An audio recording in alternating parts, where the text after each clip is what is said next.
Guys, thank you for joining us on one of our premier broadcasts here at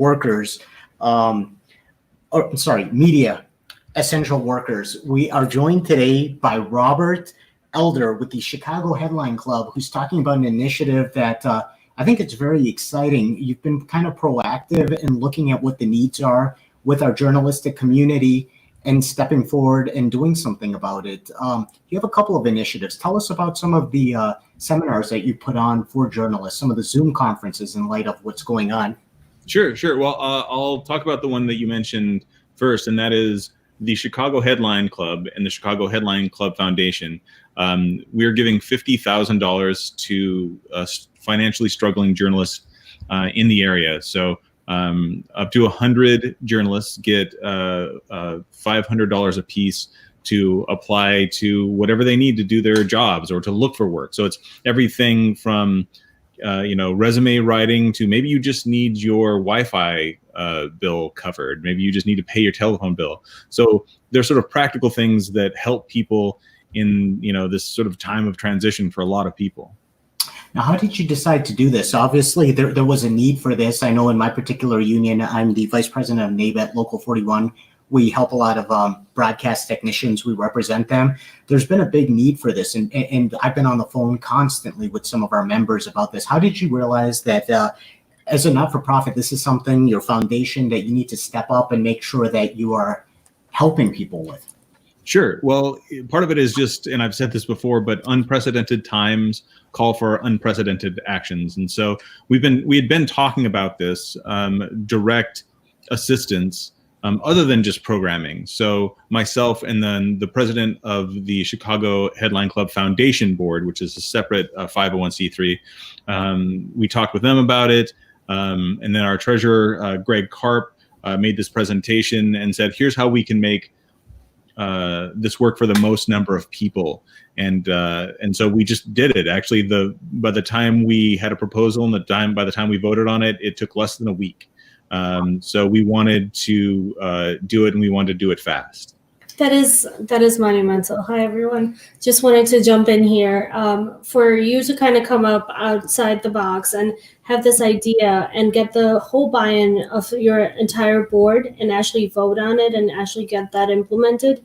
That's pretty cool. So tell us a little bit about like the strong points and what some of the motivators were for everybody else on your organization to jump in.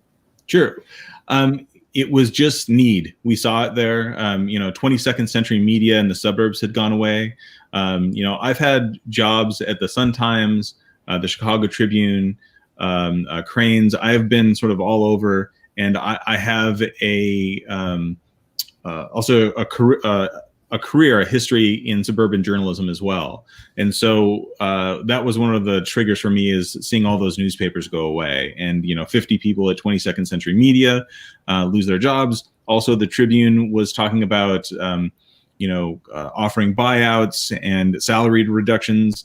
And again, this is a strange time. The coronavirus pandemic and COVID, I think it's thrown everybody for a loop. And so everybody is scrambling, trying to figure out not only how to make the institution survive this, but individually how individual journalists and freelancers survive. So we made it not only for people who were laid off, but maybe you were a freelancer and then that freelance went away. In fact, I've had a couple of people in my circle who, were columnists or whatnot, and then that just went away.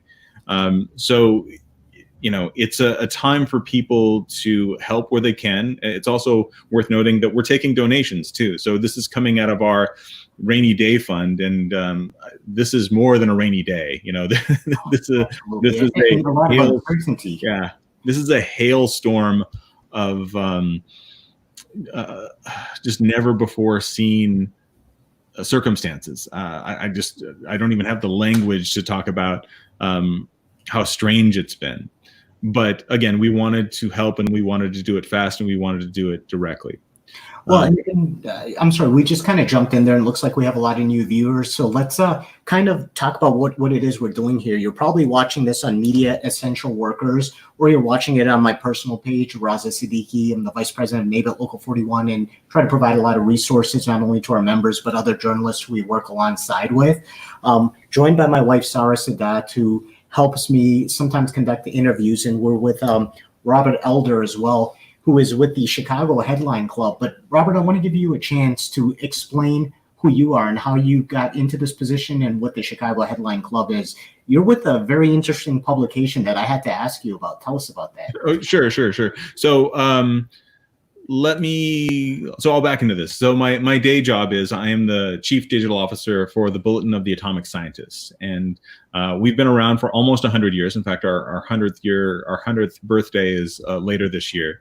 I think a lot of people know us because we're the nonprofit behind the Doomsday Clock. And we just announced in January that it was 100 seconds to midnight. So we keep track of nuclear risk, climate change, and disruptive technology. And notable contributors throughout our history include Albert Einstein, Oppenheimer, Stephen Hawking, Bertrand Russell, Christine Todd Whitman, and former U.S. Secretary of Defense Bill Perry, William J. Perry, is on our board, and we have over a dozen Nobel laureates. So we keep track of we call them existential threats, or man-made threats that threaten our existence. So that's primarily what I do. This year, I am the president of the Chicago Headline Club, which is turning 100 next year. And we are the largest chapter of the Society of Professional Journalists in the nation. And we not only put on the Lissagore Awards, most people know that, but we're also the nonprofit behind FOIA Fest. And we do trainings and all sorts of, we try to do it monthly, but it's been more than monthly recently, information sessions. So we just recently had one, this week, this month, about career transition advice and working with a headhunter and working with a recruiter and understanding unemployment benefits. So, for a lot of people facing unemployment, and again, not all of our services, not all of our programs are about that, but since we're in a time where more journalists are in transition than ever, a lot of people didn't know how unemployment benefits worked, or if you could get benefits while taking a buyout, or even where to find a recruiter, because it would be nice for journalists to know that if you are a journalist looking for a gig, a short-time gig, a long-term gig, the recruiter that we talked to, and you can find those videos on our website, said journalists are hot commodities. People love working with former journalists and journalists because we know how to make deadlines, we know how to tell stories. So a lot of that was informational, and a lot of it was very comforting to people.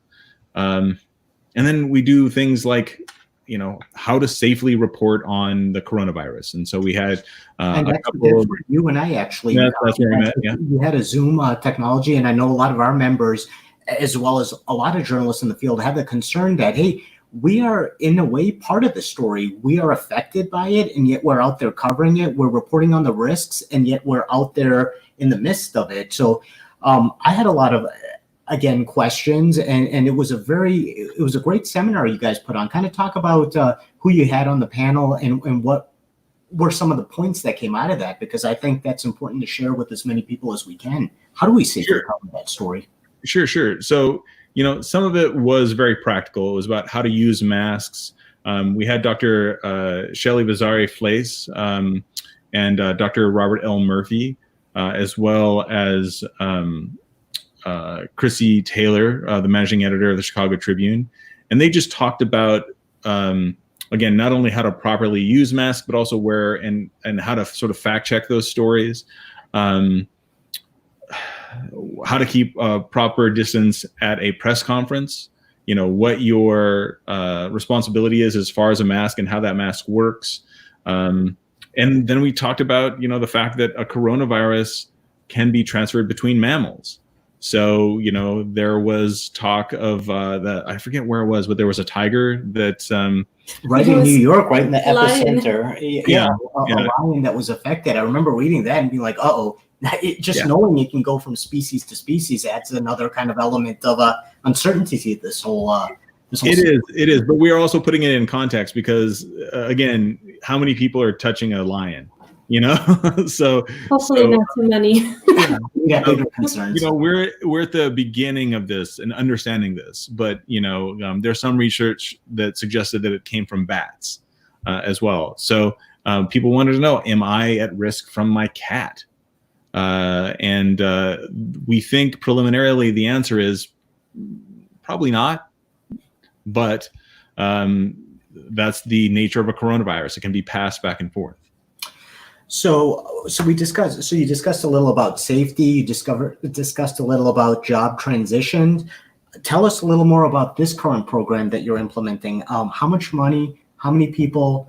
And what's defined as a journalist in the criteria that you guys are using? Who are you trying to help? Sure. So the Chicago Headline Club and the Chicago Headline Club Foundation, we are giving $50,000 to journalists in the Chicago area, and so that we're also saying, Chicagoland, almost as Colonel McCormick used to say. So it's also people in northern Indiana, and who qualifies. I'm just going to read what we said, and that is professional Chicago area journalists who are underemployed or unemployed and struggling financially because loss of a job or reduced work. Students and new college graduates aren't eligible for this, and it's one submission per journalist. So it's pretty broad. It was designed to be broad, so we could do the most good in the most concentrated population.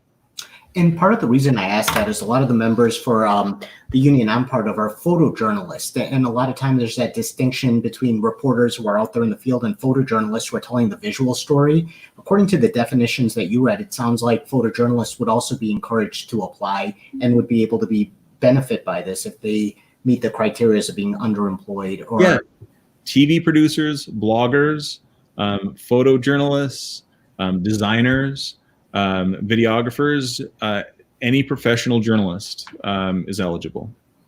Fantastic. Well, that's really good to hear. How does one go about applying for this? Where can they find out more information? How do we do this? So you just go to the headlineclub.org. It's just headlineclub.org, no the in there. And it's our lead story. So you can just check it out. The form is fairly simple. We ask you only for sort of a very baseline of information. We want proof that you've been a working journalist. So, sometimes it's clips, sometimes it's a LinkedIn profile, and it's pretty simple. We got this wonderful thank you from a woman recently, and she said, I just applied for this 12 hours ago, and now I just got, a Zelle transfer of $500. So we're trying to do it fast. This is something we wanted to do and to be of immediate relief to people. That is fantastic. I mean, again, I'm not going to continue saying this, but for you to have that program in place and provide that relief right away, I was just going to ask you about timelines, like when will we hear from you and all of that. You just cut to the chase. If you qualify, you get a transfer and you're ready to go, right? Yeah. And so we have protections in place to make sure that it's not going to two people, it's not going twice to the same person. And again, we do have guidelines, and there's a group of us sort of vetting applications, but we want to work fast. We often hear that for being in the communication industry, communication sometimes is not our strong suit, but it seems like this has kind of resonated. I saw that you were in the feeder column earlier. I know that on social media, people have been blasting and sharing this, as I encourage our viewers to do if you know anyone who is affected by this and could benefit. How has the response been? Have people been very adamantly reaching out? Is there still a long way to go? Tell us benchmark for us. Yeah. I was going to say, so give me 1 minute and I can actually tell you how much money we have left. Fantastic. Because I'm reporting to my board every Friday about it. Let me see. I think last time I looked, we had a little more than halfway to go. Okay. So there's at least half left. And it's been really amazing. And I love the fact that we're getting so much response. And actually, as my email comes up here, I have to correct myself. No, we have more than half of the money left. So last time I looked, I think it was about $35,000. So it looks like quite a few people just joined us. If you're just starting to watch now, we are talking about the Chicago Headline Club and the Chicago Headline Club Foundation that has set aside some money to help journalists who are looking after being unemployed or underemployed with the resources for job searches or looking ahead to other opportunities, which I think is absolutely great that a foundation is stepping up. We're hearing more and more people doing exactly the same thing. We were hearing actually, gosh, now I'm blanking, in Michigan, someone is setting up a resource for unemployed or underemployed sports freelancers. As we know, the sports industry has been decimated for right now. So they're setting up some resources to help them. And it's great to hear locally here in Chicago that the Chicago Headline Club has stepped up and is fighting for and giving these opportunities to journalists. I'm proud of you, man. I know this is your first term. You're doing good work.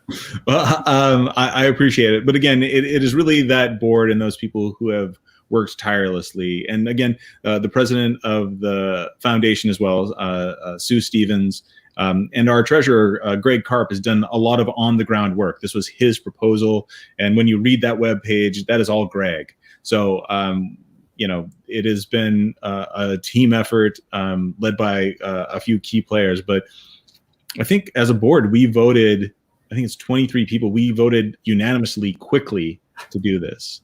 And that's in the middle of, again, not just the pandemic, but we had a lot of other programming going on.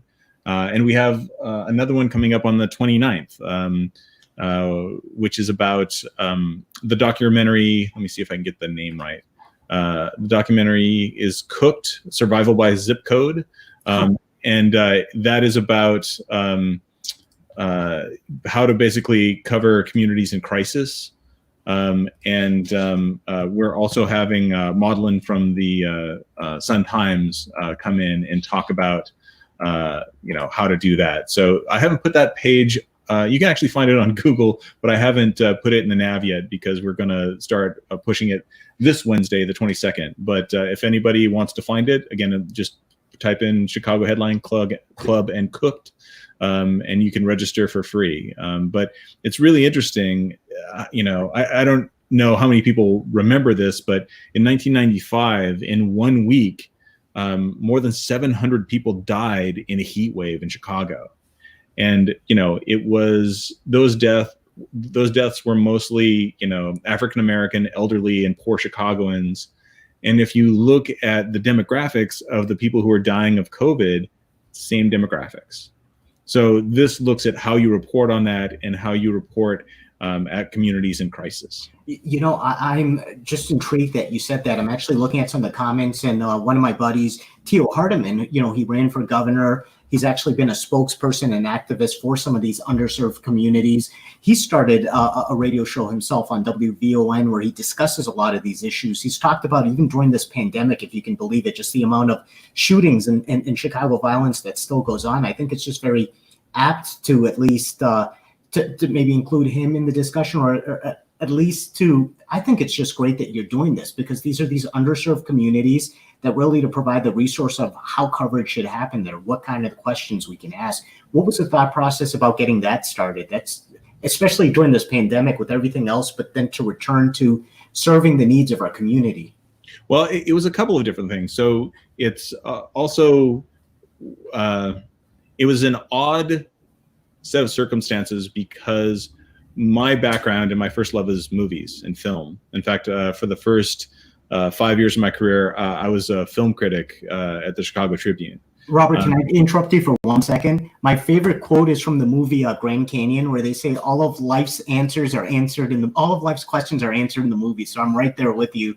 Like sometimes when I'm in a fight with my wife, she's like, "Why are you watching a movie?" I'm like, "I need an answer on how to get out of this." So yeah. I hear you. But my wife actually, she has a special superpower, and if I'm watching a film or I'm watching with my kids, at the highest dramatic moment when they say, they spent 90 minutes working up, and then they say the murderer is, my wife will walk into the room and just say something like just Just So all those 2 hours were for You know what? nothing. That superpower resides with all wives all over the world. like you couldn't come in during the montage. You had to come in when they're revealing who the killer is. So, But I'm sorry, I interrupted your story. So you were a movie critic at the Sun-Times. Tell us about that. at the Chicago Tribune, actually. Tribune.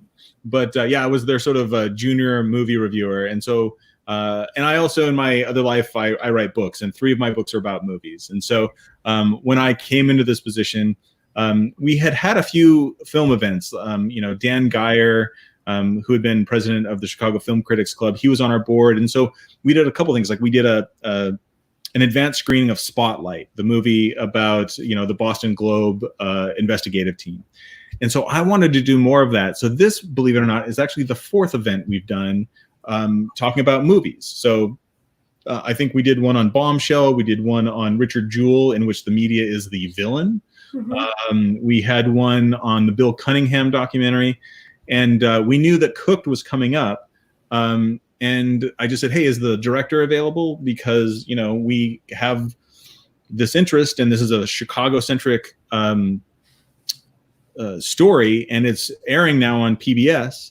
Is there a way for us to see this and to talk about it and tie it into these economic and cultural issues? And they said yes. And so we're going to do that again on the 29th. Well, fantastic. And I just sent you in the private chat the link if you want to share it with your audience. Absolutely. Well, I think while we're dealing with this, we can't neglect the other stories out there. We still need to know how to tell other stories in our community. It's more important than ever. Like you said, there's demographic implications to some of these things, and we need to make sure that we cover that. The mayor herself actually spoke about it. I've watched a couple of press conferences of other governors in other states who are being questioned about this. So I think it's absolutely essential to be discussing this and to be looking at the other stories. But again, given the other seminars you had, how to do so safely and how to provide for our own community, how to provide funding, I think it's absolutely great. Sarah, any other questions yourself? No other questions. Just for everyone else that's watching right now, how do we get a hold of some of that money coming our way? How do we apply? If you can just say it one more time. Sure. That would be great. Oh, and also talk about how you can contribute if you're still working. After this chat, I'm going to try to contribute a little bit because this is an important cause that absolutely we should be funding and helping those in our community who need it at a time like this. Yeah, so we do both. No. I greatly appreciate that. And again, every dollar goes directly to journalists. So it's at headlineclub.org. It's the lead story, so you can just click on it. And the application process is super easy. In that same page, if you are able to donate something, there's just at the bottom, there's a link that tells you like 3 ways to donate. And you can do it, I think, by Zelle or PayPal or even by check. And I'm not afraid to say at this point, we've been up for a week and we've given out, I think, more than $20,000, but we've only had one person donate. And so I would love to see more than one person donate. But again, it's hard times for everybody. We just want to we want to have the most impact the fastest. Well, it's a hard time for our industry in general. It has been for quite some time. But again, we are more relevant and our responsibilities are more important than ever. So absolutely, we should be giving money. We should be helping the journalists who are out there telling the stories and at least preparing that safety net for all of us. I mean, I was just reading, I think it was earlier this week in the New York Times, they had a 2-page kind of an article about all the cuts in different news outlets all across the country. And it was devastating. I wish my wife hadn't tossed it, as she sometimes does, because I would have liked to have shown it. And it's just sad, but a reflection that has become our reality. And these people need help. Yeah. I would prefer, during my tenure as president, I would have preferred not to have to put on a, career transition teleconference, but we did, and it was of a lot of use to a lot of people. And again, if we just realize that we are stronger together, and this is a community that if we stick together, not only are we doing a public good, but it's a public service. I always tell people journalism is the greatest job in the world because you are paid to be curious. And so, for people out there either writing for their suburban newspaper or their suburban website, or any of the major publications, Crane, Sun Times, the Tribune, WBEM, WBEZ, those outlets and all the ones that I'm not mentioning provide such a service in keeping us all connected and informed. And without that, I'll just steal from the Washington Post, democracy dies in darkness. So we need to realize that that is a cultural value and we need to protect it. Yeah, for the 2 seconds, I think since we have a captive audience, just it brings leaders up during a time of devastation such as this. The fact that we have the governor coming on a daily basis, not only here in Illinois, we have governors all across that we can look towards. All of that news and all that broadcasting is brought to you by your favorite journalist, one, also sitting next to me. But again, I hope I'm her favorite. but in all honesty, it's not just the governors, it's the president, it's all of our journalists out there that are covering the press conferences at White House, doing it in a safe manner, doing it in an effective manner, and just getting the word out to the rest of us that are sitting at home and hoping and praying for all of this to flatten out quickly so that we can go back to our normal lives. So I really appreciate you doing this, and I appreciate the board for pulling this together at such a quick time and an efficient manner to get some of the monetary funds out so the journalists can continue to put the food on their table and come back stronger. And exactly. And that's part of the reason we have started this Media Essential Workers, to kind of chronicle, to tell the story of the storytellers. All too often, the behind the scenes doesn't matter. You don't realize that these are your friends and neighbors who are journalists and what exactly they're doing. You might, maybe like my wife, be working from home, but you don't understand why your husband or your neighbor across the street is going out into the community, into these dangerous situations, what they're doing. And we're trying to chronicle that. We're trying to tell the story, show the picture, show the visuals, not only of the people bringing you the visuals, but turn a mirror on them to show, because at the end of the day, when this goes in history, when this is passed, the people who have documented that history were part of the story. And I think it's very important. Again, that's why I created this, but it's equally important, more so important, what you're doing to provide that safety net in this environment to make sure people have the resources they need. I mean, it's just, like you said, just a crazy time. Yeah. Well, and thanks to the both of you for helping spread the word and helping, just support our community as a whole. So I appreciate it. Absolutely. And we look forward to your other seminars coming up. Thank you for joining us. Yep. Just for wrapping it up, go ahead and make sure you go on the website, you apply, or at the very least, you donate. Every dollar counts, right? Yes. Yep. Thank you very much, Robert. Really appreciate your time. Thanks, guys. Bye-bye. Thank you. Stay safe.